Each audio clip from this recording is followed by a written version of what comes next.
As I mentioned before, 1968 was a tumultuous year. It was considered a turning point in the civil rights movement for African Americans, and this was culminated or began with the assassination of Dr. King. After speaking to a crowd in Memphis, Tennessee in 1968 of April 3rd, where he was supporting striking garbage workers, this represents a turning point in King's fight for civil rights as he started to kind of fix that economic inequality mentioned from de facto segregation, where he was seeing not a lot of success.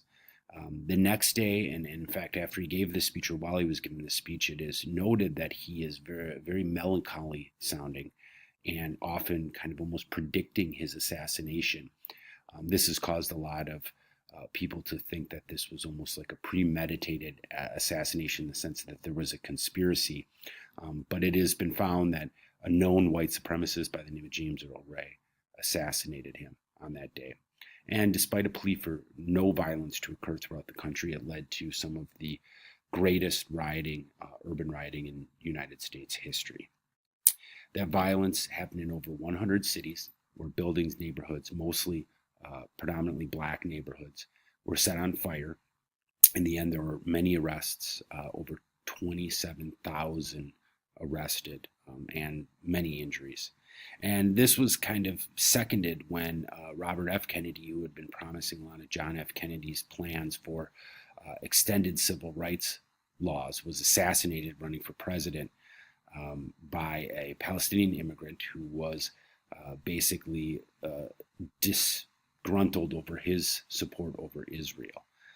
That event was culminated then with the Democratic National Convention in Chicago, where riots basically were occurring outside of the hotel downtown between anti-war protesters, civil rights protesters, and many people who were part of that counterculture and against the Democratic Party and the actions that had been set by Lyndon Johnson.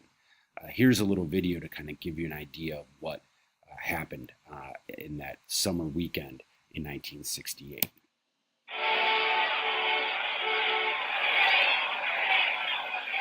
For Democrats, the Chicago Convention of 1968 was a nightmare.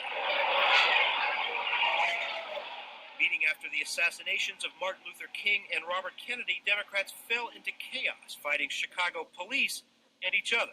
With George McGovern as President of the United States, we wouldn't have to have Gestapo tactics in the streets of Chicago. Mr. Daley is not pleased with Senator Rutherford. How hard it is to accept the truth. Vice President Hubert Humphrey, hobbled by the unpopularity of President Johnson and his Vietnam War policies, appealed for order. Surely we have now learned the lesson that violence breeds counter-violence, and it cannot be condoned, whatever the source. It didn't work. Humphrey's November defeat ushered in the era of Republican presidential dominance, with 7 GOP victories in the last 10 elections.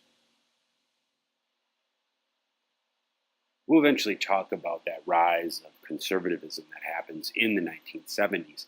But before we get into that, we're going to focus more on the social movements that begin and flourish despite the changing in the presidency towards a more Democratic or Republican and conservative leadership.